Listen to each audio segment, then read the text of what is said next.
Dear student, I am TD और आप देख रहे हैं no problem with TD sir YouTube channel.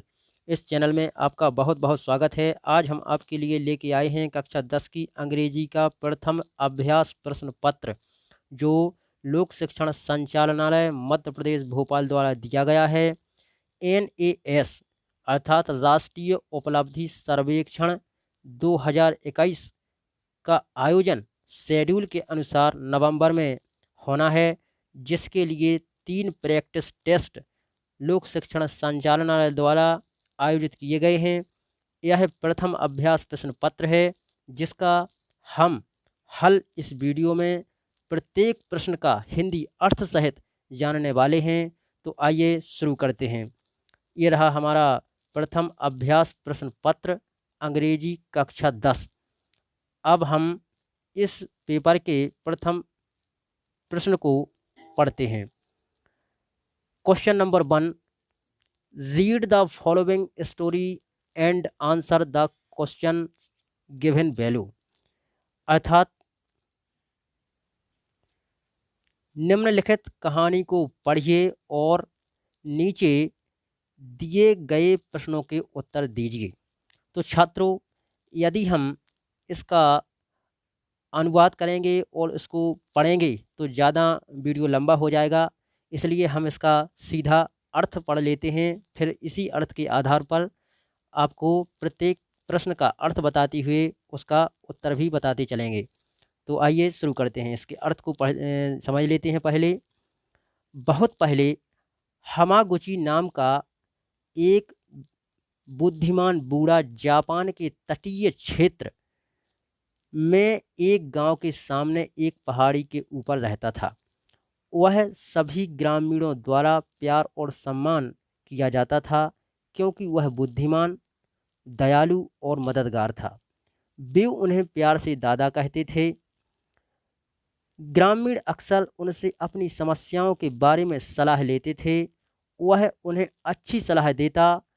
एक दिन हमागुची ने अपने घर की खिड़की से झांका और देखा। क्या देखा?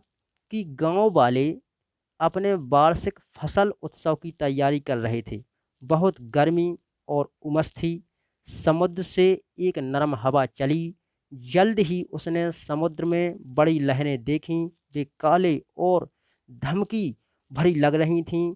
ग्रामीण धान की कटाई में इतने मशगूल थे कि उन्हें कुछ नज़र ही नहीं आया। हमागुची जानता था कि यह एक ज्वार की लहर है और जल्द ही गांव को अपनी चपेट में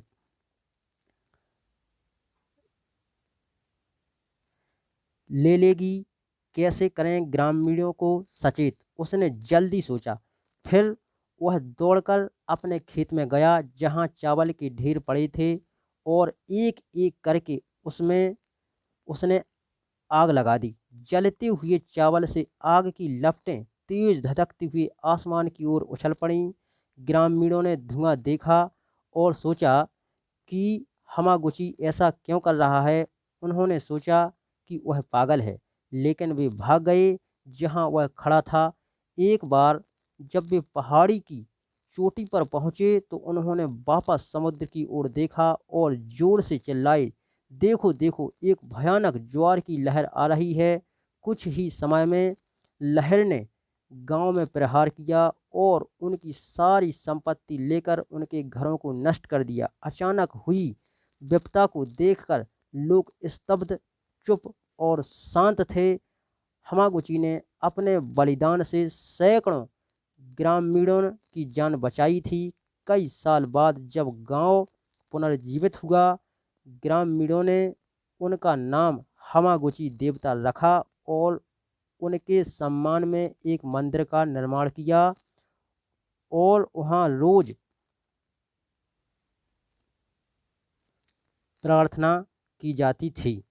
अब आइए हम इस आधार पर इस प्रश्न का अर्थ जानते हैं और उनका हल निकालते हैं।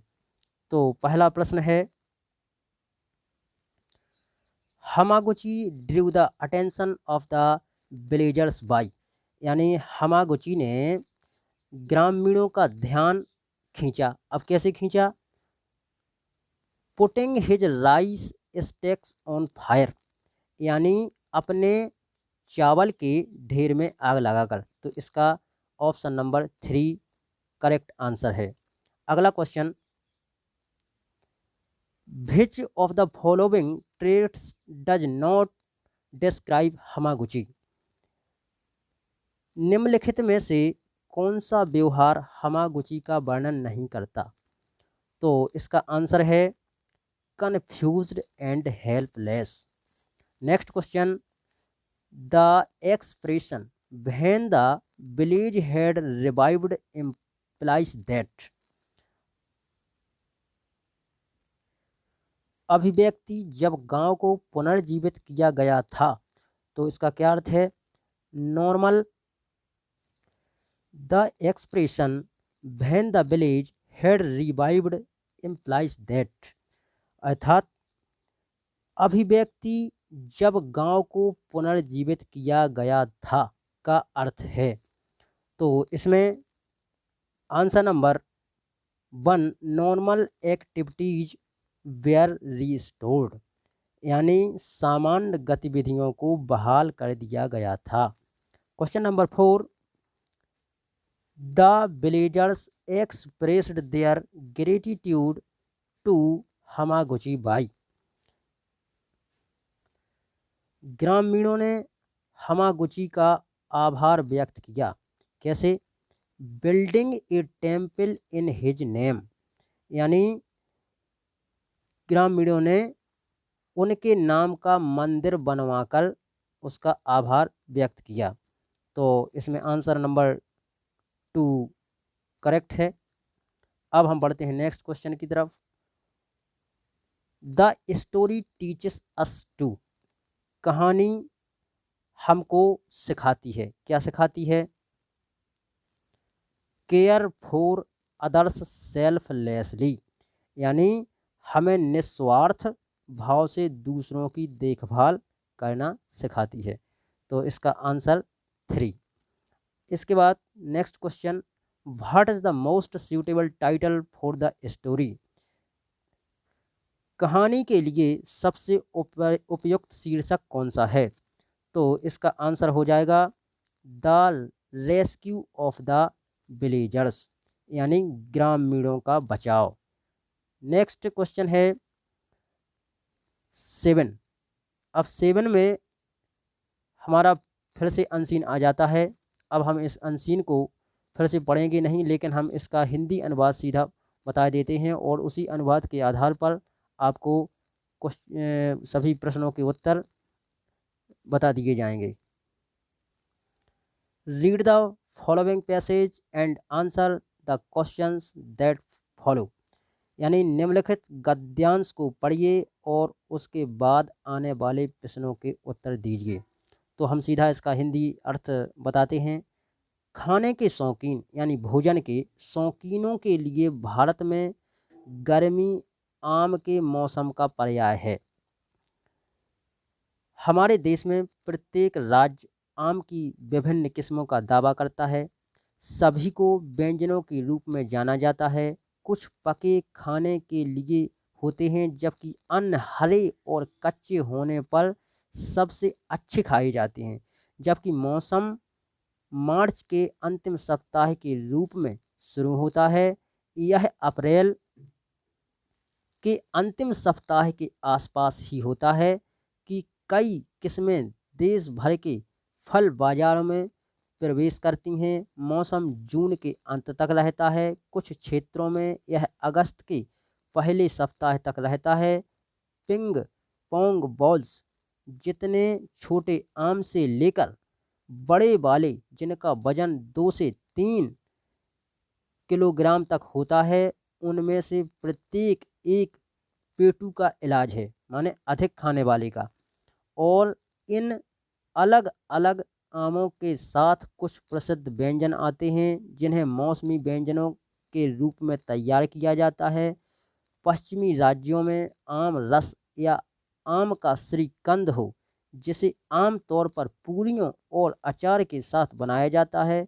और दक्षिण भारत में बने आम के चावल विशाल भारतीय व्यंजनों में विशेष व्यंजनों की रेंज बहुत अधिक है। क्षेत्रीय व्यंजनों में कई मीठे, नमकीन और मसालेदार व्यंजन आमों को इसके पके और कच्चे दोनों रूपों में मुख्य सामग्री के रूप में उपयोग करते हैं। इसके अलावा कई बेकरी और पेटिसरी जो महानगरों में उत्पन्न हुई है, पनीर, केक और अन्य मिठाइयाँ बनाती हैं जो आमों के आसपास केंद्रित होती है, जो फलों का राजा है।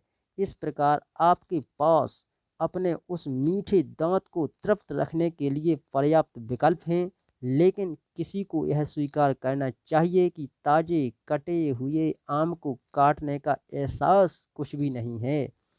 अब हम इस अनसीन के आधार पर, इस पैसेज के आधार पर इन प्रश्नों के उत्तर देखते हैं। तो पहला 7वां क्वेश्चन है,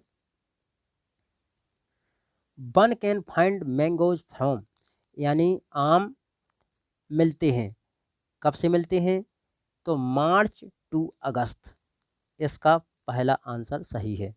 question number 2, which of the following statements is not true of mangoes, निम्नलिखित में से कौन सा कथन आम के बारे में सत्य नहीं है?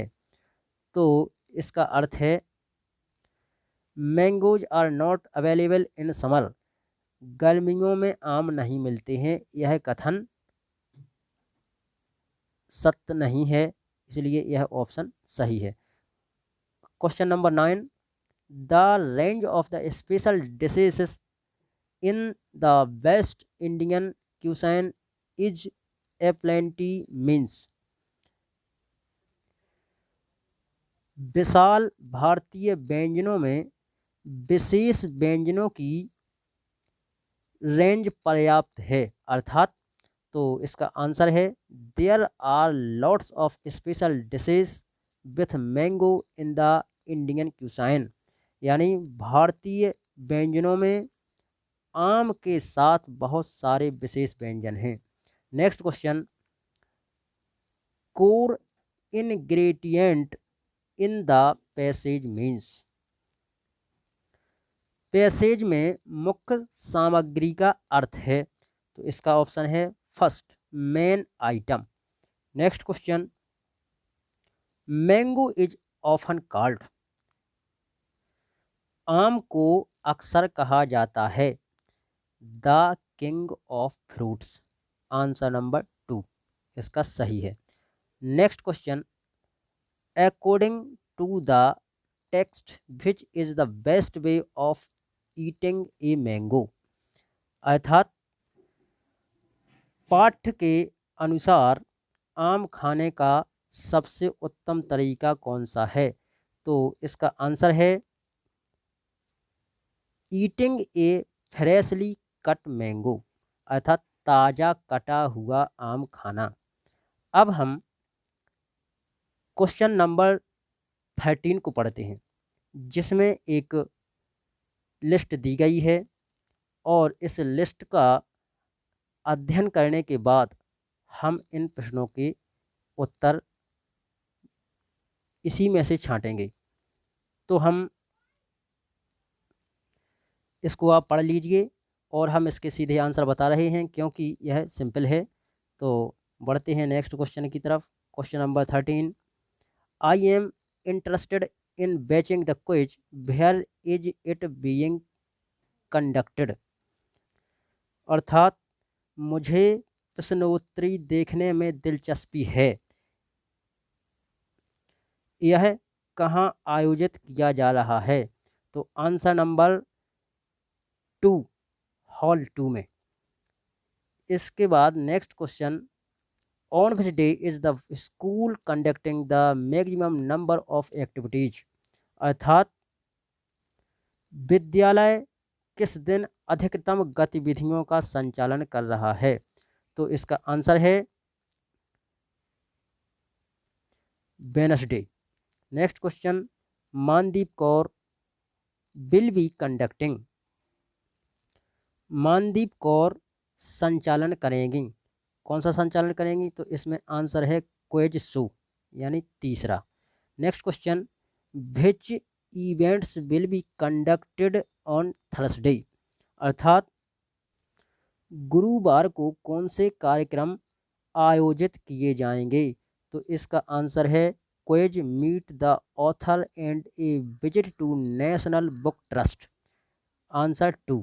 Next question, on which day can the children meet Ruskin Bond, बच्चे किस दिन रस्किन बॉन्ड से मिल सकते हैं। तो इसका आंसर है Thursday. Next question, which classes will go to see the jungle book and van, अर्थात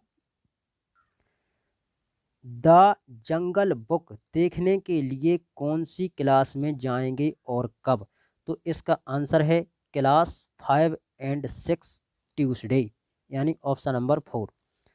question number 19, the school has invited experts for different event, यानी स्कूल ने विभिन्न आयोजनों के लिए विशेषज्ञों को आमंत्रित किया है। कितने विशेषज्ञों को आमंत्रित किया है। तो इसमें आंसर नंबर हमारा 1, जिसका है 2। अब क्वेश्चन 20 से 25 तक पुनः अनसीन आ गई है। इस पैसेज को हम पुनः हिंदी के साथ बताते हैं और उस हिंदी अनुवाद के बाद आप इन प्रश्नों को समझ सकते हैं। तो हम इसका पहले हिंदी अर्थ समझ लेते हैं। महान क्रांतिकारी और शहीद भगत सिंह केवल 23 वर्ष के थे जब उन्हें लाहौर जेल में फांसी दी गई थी। उन्होंने दिल्ली के विधानसभा हॉल में बम फेंका था। यह भारत को ब्रिटिश शासन से मुक्त करने के महान कार्य के लिए समर्पित जीवन का अंत था। भगत सिंह के जीवन को आकार देने में 2 घटनाओं ने प्रमुख भूमिका निभाई। पहली घटना जलियांवाला बाग में निर्दोष लोगों की निर्मम हत्या थी। जनरल डायर के आदेश पर लोगों की शांतिपूर्ण सभा पर फायरिंग शुरू कर दी गई। दीवारों में गोलियों के निशान से भगत सिंह बहुत प्रभावित हुए। वह ब्रिटिश क्रूरता की याद दिलाने के लिए कुछ खून से लथपथ मिट्टी वापस ले आए। दूसरी घटना जिसने भगत सिंह को अंग्रेजों से जमकर लड़ने के लिए प्रेरित किया, वह थी लाला लाजपत राय की मृत्यु। वह भगत सिंह के आदर्श थे और एक विरोध मार्च का नेतृत्व कर रहे थे जब उन्हें लाठियों से पीटा गया और उसके तुरंत बाद उनकी मृत्यु हो गई। भगत सिंह ने किसी को मारने के लिए नहीं बल्कि इंग्लैंड को उसके सपनों से जगाने के लिए असेंबली हॉल में बम फेंकने की योजना बनाई। भगत सिंह ने कहा, हमारा एकमात्र उद्देश्य वायरों को सुनाना था। अब हम इस हिंदी अर्थ के बाद हम प्रश्न पढ़ते हैं। Question number 20, Bhagat Singh has been referred to as a martyr because he, अर्थात भगत सिंह को शहीद कहा जाता है क्योंकि इसमें ऑप्शन नंबर 3, बाज hanged for protesting against the British, अर्थात अंग्रेजों के खिलाफ विरोध करने पर उन्हें फांसी पर लटका दिया गया था। Next question, Bhagat Singh dream was to, Bhagat Singh का सपना था, क्या था। Make India a free nation.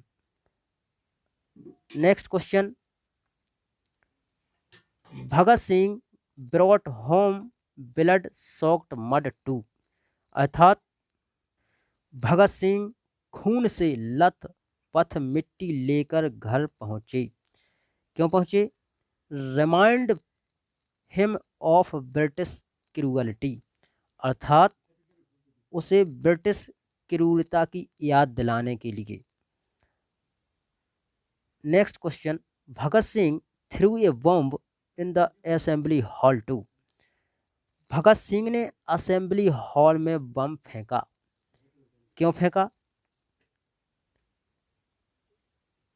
23 का answer number 2, warn the British government, यानी ब्रिटिश सरकार को चेतावनी देने के लिए। Next question, the deaf refers to, बहरा यानी बधिर, अंग्रेजी सरकार बधिर शब्द किसको संदर्भित करता है? तो इसका सीधा आंसर हो जाता है इंग्लिश रूलर, यानी अंग्रेजी शासकों को संदर्भित करता है। Next question, Bhagat Singh was greatly moved, here greatly moved means, यानी भगत सिंह बहुत प्रभावित हुए, यहाँ बहुत प्रभावित होना का क्या अर्थ है?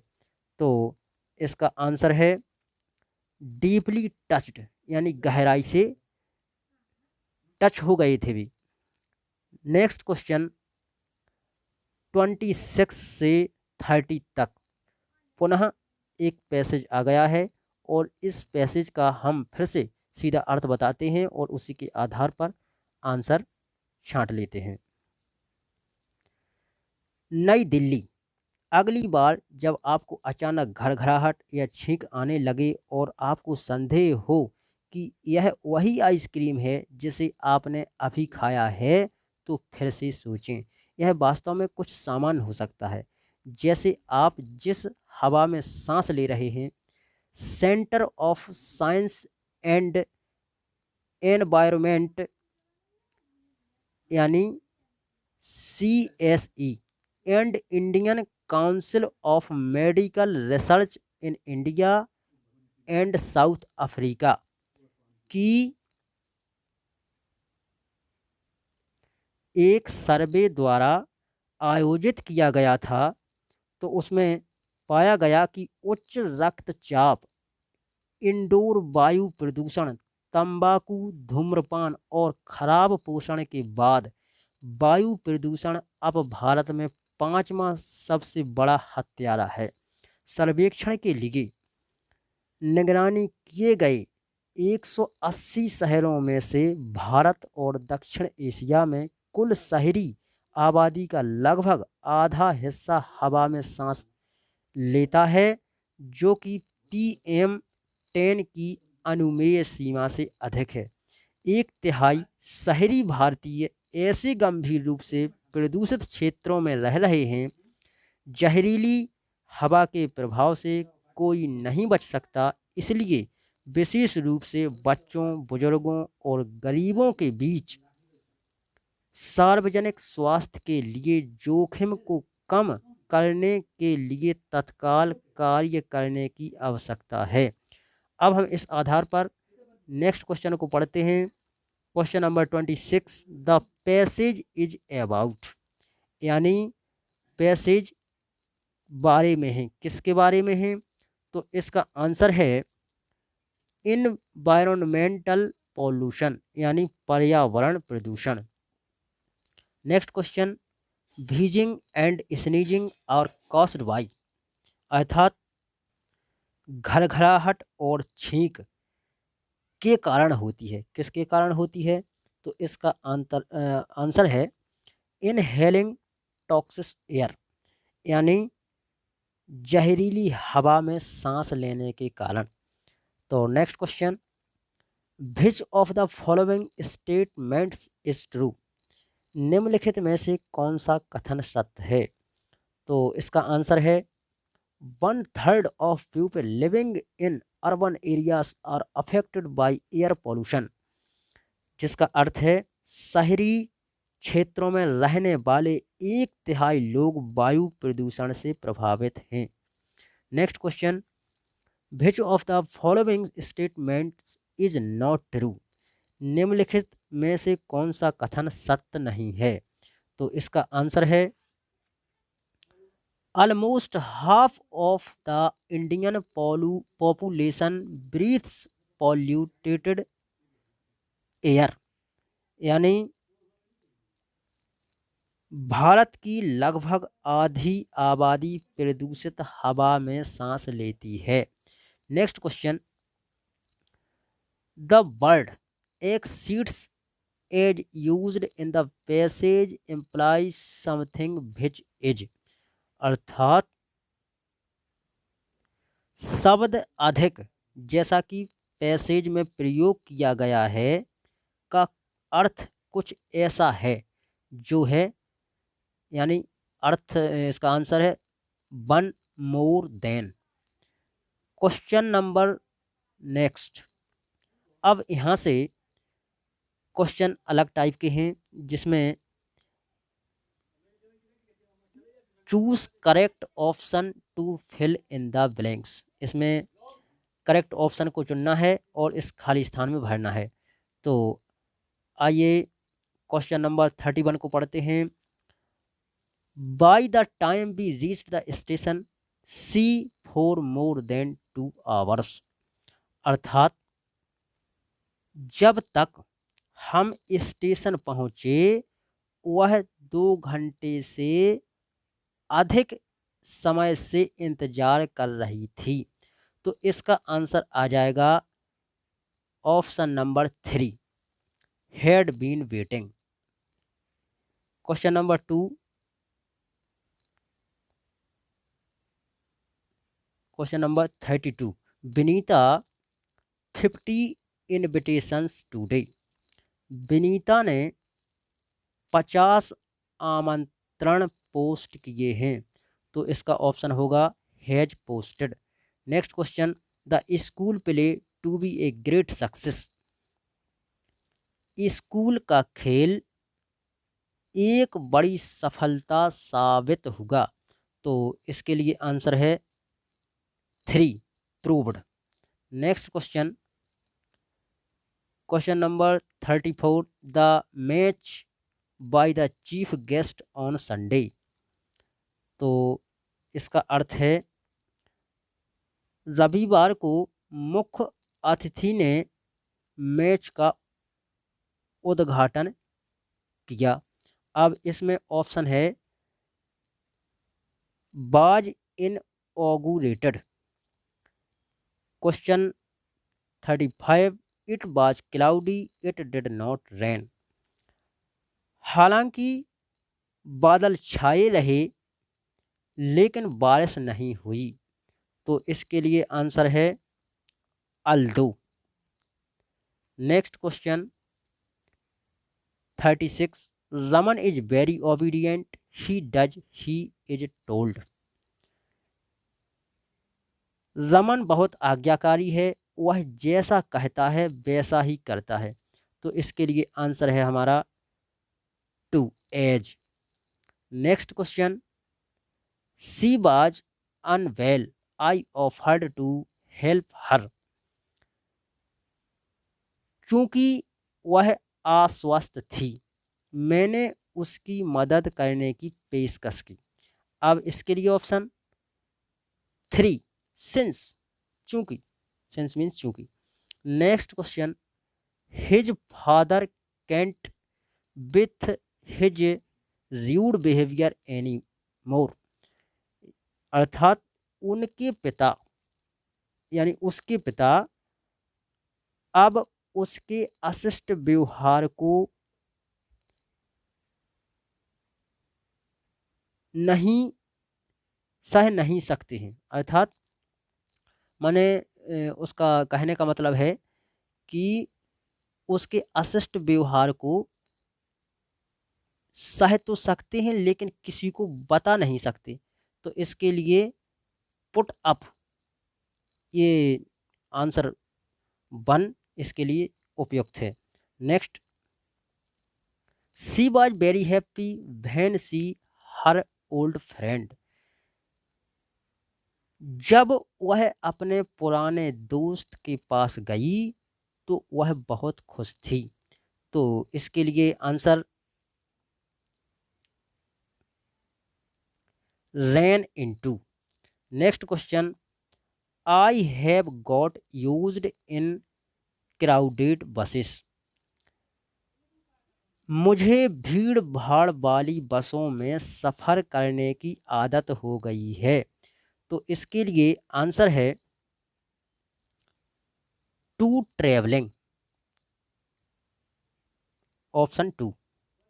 Next question, I saw a stranger my room.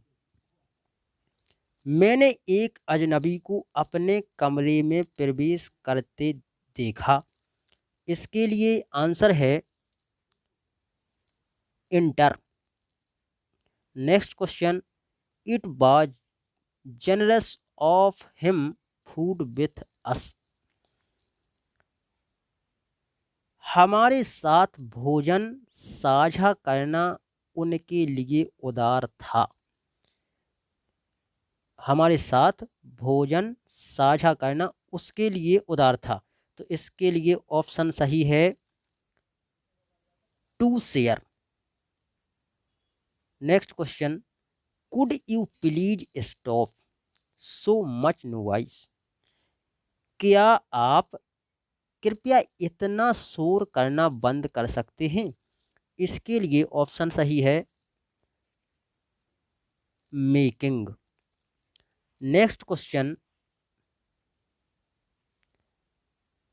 Thank you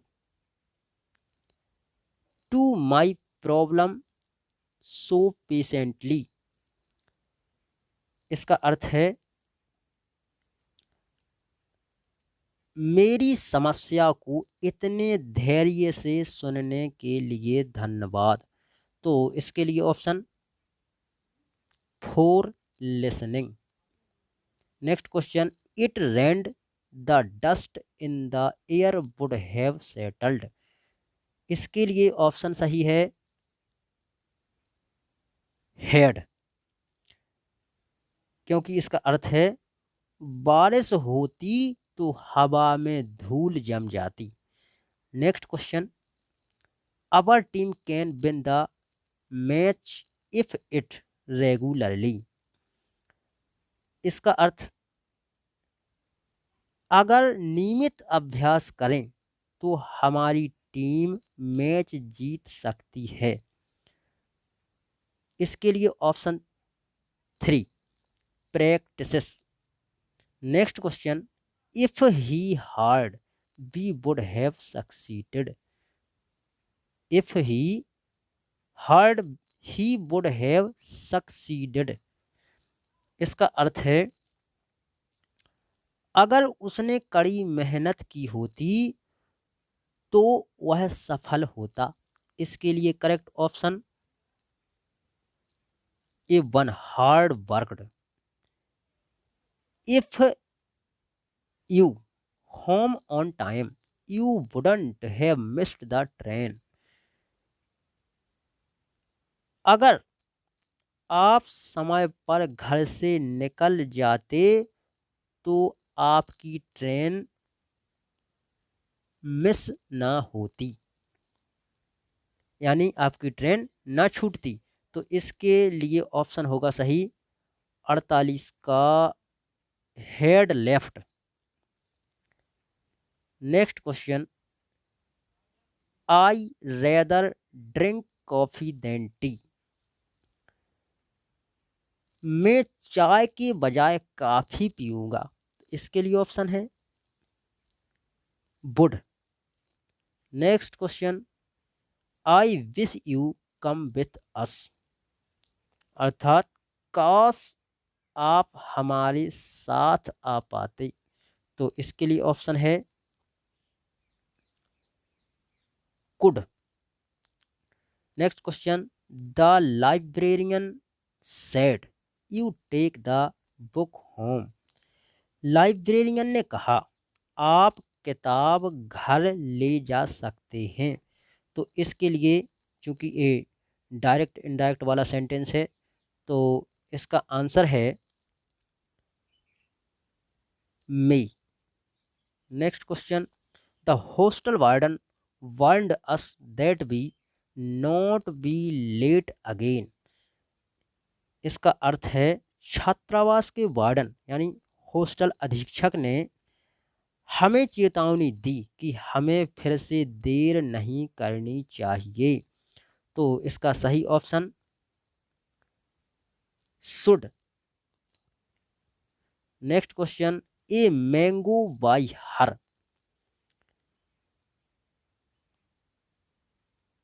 उसके द्वारा एक आम खाया जा रहा है।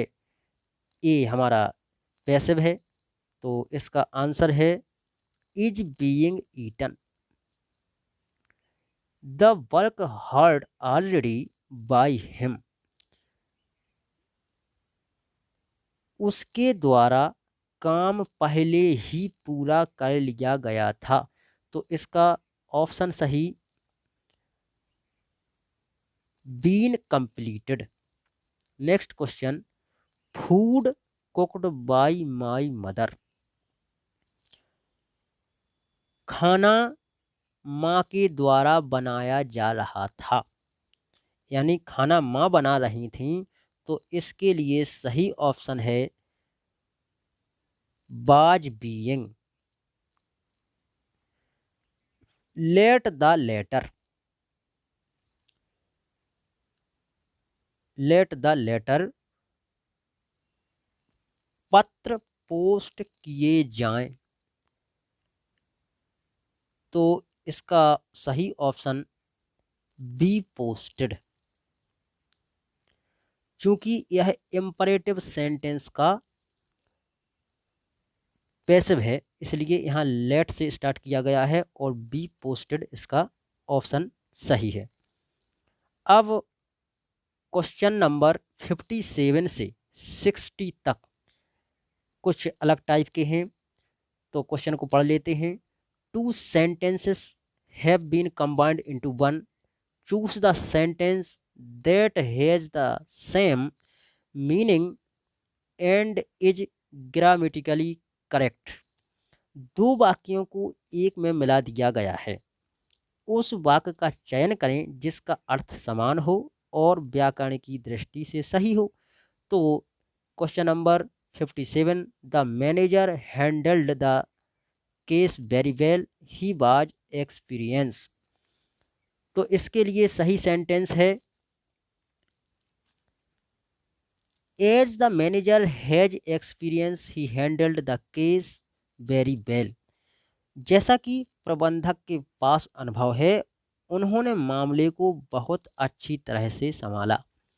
Next question, he is honest, he is not hard working.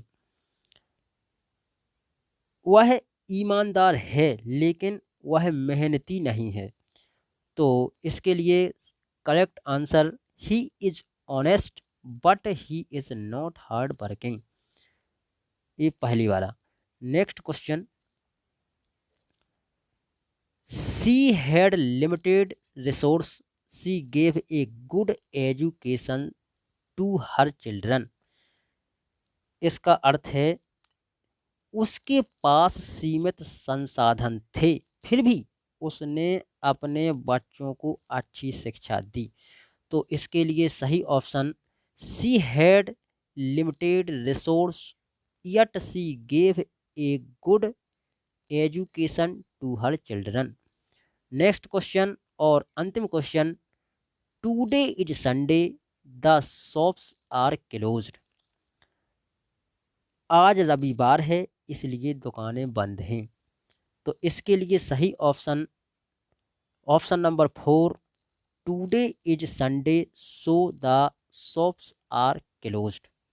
तो छात्रों, इस प्रकार हमने इस पेपर को हल करने का प्रयास किया और अब आप इस वीडियो के माध्यम से अपने पेपर को हल कर सकते हैं और समझ सकते हैं।